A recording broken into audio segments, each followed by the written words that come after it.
Well, morning everyone. Today is something rather interesting arrived in the post, and this is it. It's the new Ripmax version of the Chris Foss glider design Phase 5. Almost ready to fly, out this year for 2019. The Phase series of gliders, Chris is very rightfully famous for, started in the late 60s, and I can remember flying with Chris around Dorset and Sussex in the very early 70s, at which point we got up to about Phase 2, I think, and then the Phase 4, I remember, was a fantastic design, very similar to the Phase 5, slightly smaller, but with the linked ailerons, flaps, all sorts of weird things moving. So this is the Phase 5, which I believe Chris designed in 1978, and it's always been available as a plan directly from Chris, but it's never been kitted as far as I know, and certainly never produced as ready to fly, so a bit of a surprise I think to everybody that Ripmax decided to sell it as an almost ready to fly. So this is the unboxing, so let's have a look at the Chris Foss Phase 5 from Ripmax.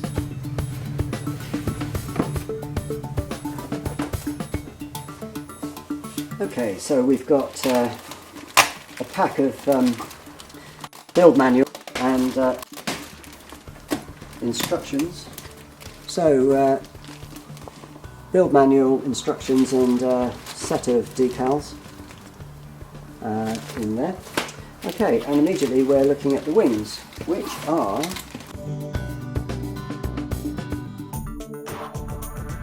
so here's the left wing. It's covered in a bright red film with, as you can see, two contrasting orange and yellow designs on the top and white and black underneath. Very thoughtful, so you can tell which way up the model is. And yes, as I thought, this is not a foam wing. This is fully built up. You can just see the cap strips for the ribs here, sheeted at the front. And immediately we can see we've got a set of flaps and we've got a set of ailerons. And I've no doubt there's some way to hinge those, because at the moment they're just taped on. Standard of construction, can't really tell. I can't see any obvious lumps and bumps. There's little bits of it where the film is a little bit stretchy. Nothing that wouldn't easily solve by running an iron at the correct temperature over it. So a little bit of ripple there. I'm sure nothing serious. Other than that, it's in good nick. Not really too much of a problem. We have two servo boxes in each wing, flaps, ailerons for the servos. So that's the left wing. I presume the right wing is exactly the same, but a mirror image of it, so we'll bypass that. And we'll have a look underneath this cardboard. So we've got two halves of the horizontal stabiliser, coloured like the wing, orange, yellow on the top, white and black on the bottom. This looks like that's the rudder.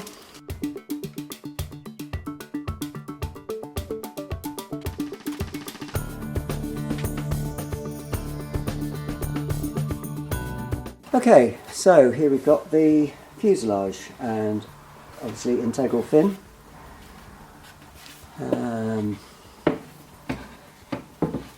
Okay, removable canopy, which should have magnetic catches on it, as expected. Dowel at the front, magnetic catches at the back. And having a quick look inside, what we appear to have, and I didn't really check the build manual yet, so I don't really know, but we seem to have a push rod available here. Push rod inside a tube, probably PTFE. Yeah, feels like PTFE. And I can see another PTF tube ready installed, which I presume is, well, I don't know at this stage which one's the rudder and which one's the elevator. Now, of course, this model has got an all-moving tail, hence the stabiliser is in two halves. So, we've got two halves of the tail, which will have a joining pivot and a control linkage at the front there. So the whole tail moves up and down, up and down. Actually that's the bottom, so up and down. Okay, so that looks very nice. Canopy is got a plywood laser cut ply framework with I would say probably some sort of light plastic, you know, typical hatch material, very light. All good. The rudder, take that out of its bag. Certain amount of rippling of the iron-on covering, not too bad. It can easily be straightened out with some heat. Tends to happen when a model's been covered and then left. And this one presumably was built in China somewhere and shipped over, so not surprisingly the covering's not completely good. The actual standard of the covering, though, I would say is quite good. It's there are no loose edges that I can see very much of. Looks nicely done, including around these quite fiddly corners. It's all been quite nicely sealed. I'd say that's pretty decent job.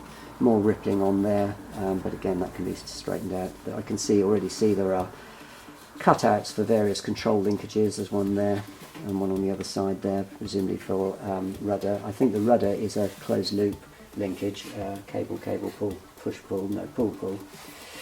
So looking at the sharp end, immediately see that it's incomplete.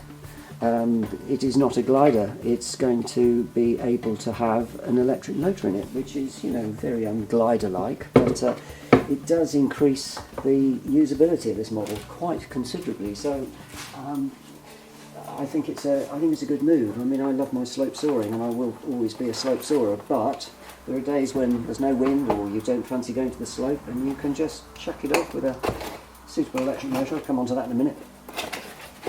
Okay, so I'm opening up the accessories box, first accessories box. So immediately we've got a cowling, which will fit there, something like that. Accommodate said electric motor. That's you know, doing some sort of flexi plastic, similar to the Canopy. Then we've got a box of hardware, lots of screws, horns, crevices, hinges. Little too early to say the quality of those. They look okay, not first class quality, but probably perfectly adequate for the job. These various rods will be to do with the moving tail, I guess. We've got piano wire of various thicknesses and some threaded rods for controls. Some braided cable for presumably the rudder, some Velcro, some little wooden blocks, which are probably servo mounting blocks, I should think. So let's just talk about the fact that this is not a proper glider, as some people would see it. It is a glider with optional electric power. It's designed to take a Ripmax motor. Not surprisingly, the whole kit is from Ripmax.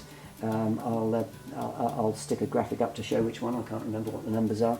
And a suitable folding prop, also done by Ripmax, and obviously suitable battery pack to power the motor with.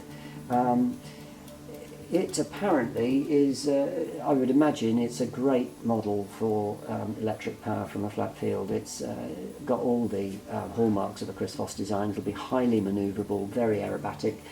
Not a beginner's model by any stretch of the imagination. It's one you would definitely want to be able to feel you're competent a pilot before you launch this thing.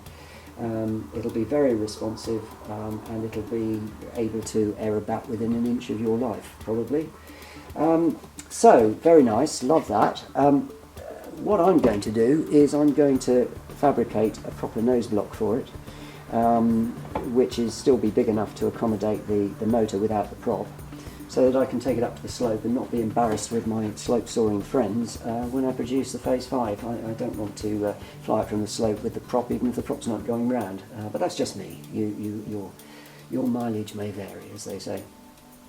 So that's about it, the unboxing. Pretty impressed. It's nice quality. I think it's reasonably priced. Somewhere around the £140 to £150 mark. If you look at what you can get as an almost ready to fly model at that sort of price. Most of them aren't nearly as well built as this, from a scratch plan design, not foam wings or no foam components of any sort as far as I can see. So it's unusual in that respect, and I think it's reasonably priced for what it is. In terms of the design's pedigree, it is a design that goes back to 1978, which is, my goodness, is that 40 years?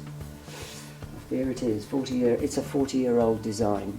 However, it will fly, I'm quite convinced, absolutely beautifully, and it will be delightful to fly and have wonderful characteristics and be very manoeuvrable. So if you want a slightly retro style but still fabulous to fly a glider, I reckon this is a good one. So tip my hat to Chris. Well done, Chris. You've done a lot for the hobby, and this looks like another good one from you. So cheers. Might do a video later of the finished model and possibly some flying, possibly. Bye for now.